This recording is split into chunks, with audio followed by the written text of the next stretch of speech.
할렐루야. 네. 우리 댁에서 또 영상으로 동참하시는 우리 모든 성도님들도 손 높이 들고 한번 할렐루야 합시다. 할렐루야. 네, 감사합니다. 할렐루야. 성탄의 계절이지만 날이 갈수록 그 과거에 그 뭔가 설레는 그러한 분위기를 느낄 수 없고, 요즘은 이제 코로나19로 인해서 완전히 성탄 분위기가 실종되어 버렸습니다. 우리 교회 앞에 남전도에서 멋지게 크리스마스 트리와 눈사람으로 성탄 장식을 해놓았습니다. 그런데 엊그제 우리 권사님이 갑자기 전화를 하더니, 목사님 바람에 쓰러졌나요? 이게 다 앞으로 쓰러져 있다는 거예요. 뛰어내려가 보니까 다 이 눈사람이랑 이것들이 다 앞으로 거꾸러져 있는 거예요. 영상이 좀 작아 보이네 오늘.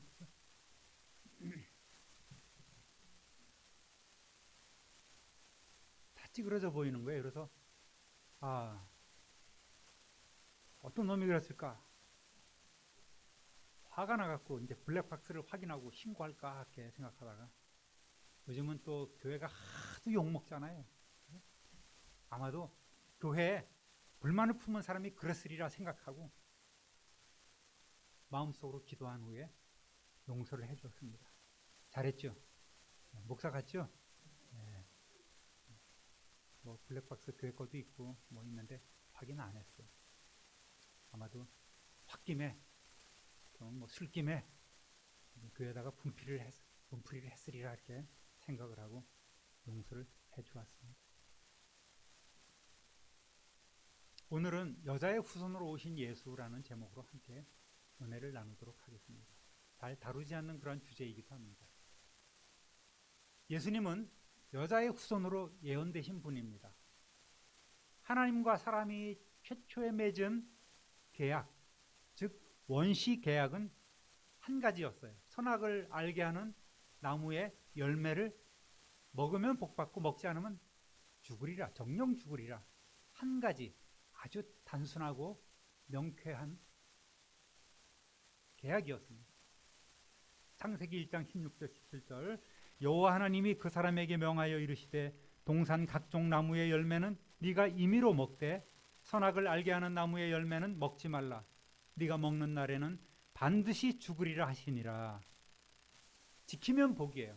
아마도 지금까지 에덴 동산에서 많은 사람들이 즐겁게 살았을 것입니다. 사고만 안 쳤으면, 그죠? 근데 못 지켰으니까 사망이 온 거예요. 사망은 뭐죠? 자주 말씀드립니다만은 몸은 죽고 우리의 영혼은 망해버리는 거예요. 이걸 못 지켰단 말이에요. 사달이 나버리죠. 창세기 3장을 읽다 보니까 매우 중요한 내용들이 나옵니다. 뱀, 즉 사탄의 유혹에 의해서 하나님께서 금하신 선악을 알게 하는 나무의 열매를 우리 인류 조상 아담과 하와가 다 따먹어 버리죠. 그리고 두려워서 하나님의 낯을 피하여서 동산 나무 사이에 숨었습니다. 얘들아 어디 있니?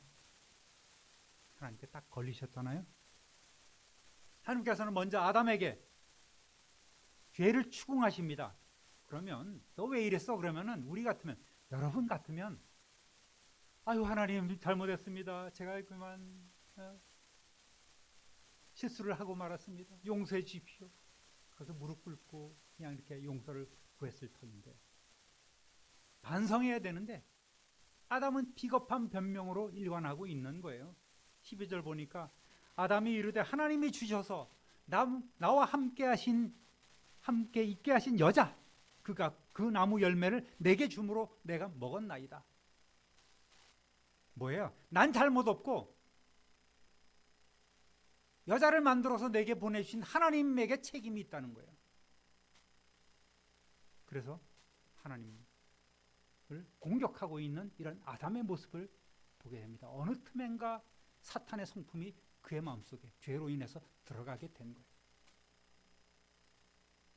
13절 하반절 보니까 여자가 이르되 뱀이 나를 꿰므로 내가 먹었나이다. 하와 역시 난 잘못 없고 그저 저 뱀은 누구예요?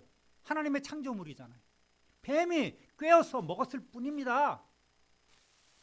어쩌라고요? 이러고 있는 거예요. 자, 그러면 뱀 차례잖아요. 그럼 하나님께서 뱀에게 너 왜 그랬어? 이렇게 추궁하지 않고 바로 저주를 내리시는 거예요. 14절 15절 여호와 하나님이 뱀에게 이르시되 네가 이렇게 하였으니 네가 모든 가축과 들의 모든 짐승보다 더욱 저주를 받아 배로 다니고 살아있는 동안 흙을 먹을지니라. 내가 너로 여자와 원수가 되게 하고 네 후손도 여자의 후손과 원수가 되게 하리니 여자의 후손은 네 머리를 상하게 할 것이요 너는 그의 발꿈치를 상하게 할 것이니라 하시고, 하나님께서는 아담과 하나님과 인간 사이의 그 관계를 파괴시켜버리는, 지금 당장 죄를 지은 범죄의 깃털보다는 그 범죄의 배후의 몸통이 바로 하나님 피조 세계의 반역자요 회방꾼인 이 사탄임을 이미 아시고 심판을 선포하셨던 거예요. 범죄로 인해서 우리 인류에게는 반드시 죽으리라는 계약대로 사망이 왔지 않습니까? 한 번 죽는 것은 다 정한 이치인 거예요. 그럼에도 불구하고 사랑의 하나님은 이 죄와 사망의 문제를 해결하기 위하여서 메시아에 대한 언약을 이곳 창세기 3장 15절에 처음 해주십니다. 오늘 본문에 해주셨는데 그것은 바로 메시아는 여자의 후손으로 오실 것을 말씀하신 것입니다. 우리의 모든 죄 문제를 해결해 주실 분은 여자의 후손으로 오신다. 여기서 여자의 후손은 복수가 아닌 단수로 사용되어서 단 한 분, 바로 예수 그리스도 외에는 어느 누구에게도 해당이 되지 않는 거예요. 그래서 학자들은 이 부분을 2장의 원시 계약에 이어서 원시복음, 원복음이라고 이야기하고 있습니다. 그리고 아브라함을 비롯한 족장 시대에는 우리가 자주 들었죠. 씨 또는 후손이라고 이렇게 말씀을 하셨습니다. 씨를 너희에게 주겠다, 후손을 너희에게 주겠다고 약속하셨는데 바울은 갈라디아서 3장 16절에 명쾌하게 이 약속들은 아브라함과 그 자손에게 말씀하신 것인데 여럿을 가리켜 그 자손들이라 하지 아니하시고 오직 한 사람을 가리켜 네 자손이라 하였으니 곧 그리스도라, 이렇게 증언하고 있습니다. 모세 때에는 모세가 뭐라 그랬습니까? 신명기 18장 15절에 네 하나님 여호와께서 너희 가운데 네 형제 중에서 너를 위하여 나와 같은 선지자 하나를 일으키시리니 너희는 그의 말을 들을지니라 라고, 이렇게 너희 형제 가운데 너를 위하여 오실 분이 있다고 구체화 시켜주셨고요. 또 선지자 이사야는 이사야서 7장 14절에 그러므로 주께서 친히 징조를 너희에게 주실 것이라. 보라, 처녀가 잉태하여 아들을 낳을 것이요 그의 이름을 임마누엘이라 하리라 하고, 여자의 후손에 이 여자는 일반적인 그런 여자가 아닌 처녀임을 확실하게 해줬습니다. 선지자 미가는 미가서 5장 2절에 베들레헴 에브라다야 너는 유다 족속 중에 작을지라도 이스라엘을 다스릴 자가 네게서 내게로 나올 것이라. 그의 근본은 상고의 태초에니라 라고 메시아의 신 예수 그리스도의 그 출생과 기원을 선포했던 거예요. 예수님의 기원은 어디예요? 상고의 태초에부터 계신 분이셨다는 것입니다. 이제 역사는 하나님의 시간에 이르렀고 때가 차서 그분 메시아께서 드디어 남자를 알지 못하는 동정녀 마리아의 몸을 통해서 이 세상에 오셨습니다.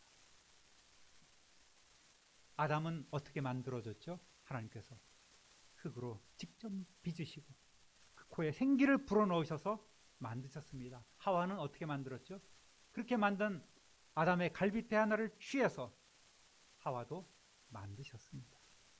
이렇게 창조된 아담과 하와의 후손은 모두 여자의 몸을 통해서 태어납니다. 그래서 우스갯소리로 그런 걸 묻잖아요. 여러분, 아담과 하와에게 배꼽이 있었을까요? 없었을까요? 네? 과학적으로는 없는 게 맞아요. 그죠? 근데 하나님께서는 다 아시잖아요. 인간의 몸이 어떻게 생긴지 다 아시잖아요. 그렇게 만드셨을 거예요. 분명히. 모든 사람들이 다 여자의 몸에서 태어나지만 그렇다고 이 모든 사람들을 여자의 후손이라고 말하지는 않습니다.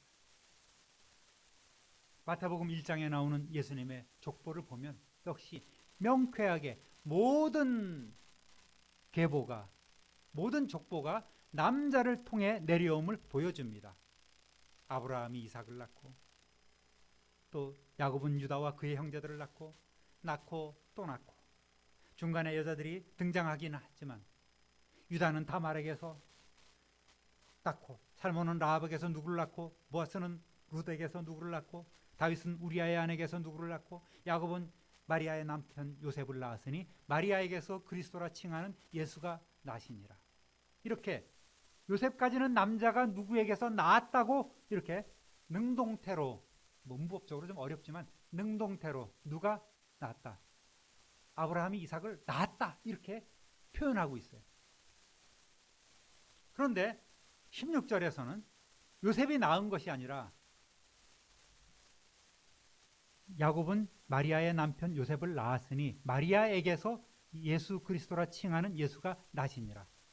마리아의 남편 요셉을 낳았으니 마리아에게서 이 그리스도 예수를 낳으니라가 아니라 예수가 나시니라라고 이렇게 수동태로 얘기를 하고 있어요. 누구에 의해서 낳았다는 것, 성령으로 잉태하고 있음을 그 앞과는 다르게 문법적인 구조로 이렇게 상징하고 있는 거예요. 암시하고 있는 것입니다. 예수님 역시 여자의 몸에서 태어났지만 성경은 유독 예수님의 탄생만을 여자의 후손으로 태어난 것을 강조하고 있단 말입니다. 아담의 기원이 하나님이셨죠. 하나님이 아담을 직접 만드셨습니다. 예수님 역시 남자의 후손이 아니므로 예수님을 둘째 아담으로 부르는 또 하나의 특별한 이유가 여기 있는 거예요. 남자의 기원이 아닌 첫째 아담, 둘째 아담으로 하나님이 기원이 된 성령 하나님으로 잉태된 예수 그리스도를 우리는 그래서 둘째 아담으로 표현하고 있는 것입니다. 이 둘째 아담은 첫째 아담의 범죄함을 해결하기 위하여 오셨지 않습니까? 그래서 뿌리가 하나님께로 있는 그러한 모습으로 세상에 오신 것입니다. 두 번째 제목 읽어볼까요? 시작. 특별하게 오신 예수님. 왜 예수님께서는 이렇게 오랜 예언을 통해 요셉의 아들이 아닌 여자의 후손으로 특별하게 세상에 오셨을까요? 누가복음 1장 34절 35절 보니까 마리아가 천사에게 말하되 나는 남자를 알지 못하니 어찌 이 일이 있으리이까? 천사가 대답하여 이르되 성령이 내게 임하시고 지극히 높으신 이의 능력이 너를 덮으시리니 이러므로 나실 바 거룩한 이는 하나님의 아들이라 일컬어지리라. 누구의 아들이 아닌 요셉의 아들이 아닌 하나님의 아들이라고 불리게 될 것이란 말입니다. 만약 예수님이 인간 요셉의 아들로 태어났다면 예수님 역시 죄의 영향 아래 있을 수밖에 없죠. 사람들은 아무리 성령으로 잉태하였어도 생명을 상징하는 피를 죄인인 어머니로부터 받았으면 죄인이 아닌가 이렇게 생각을 합니다. 엄마의 피, 아버지의 피를 물려받았는데 예수님도 죄인 아니야? 이렇게 생각할 수 있어요. 여러분, 전에도 한번 말씀드렸지만 여기에 비밀, 여기에 신비함이 있지요. 다시 말씀드립니다. 산모와 태아는 무엇으로 연결되죠? 탯줄로 연결됩니다. 그러면 엄마의 피가 아이에게 직접 흐릅니까? 흐릅니까?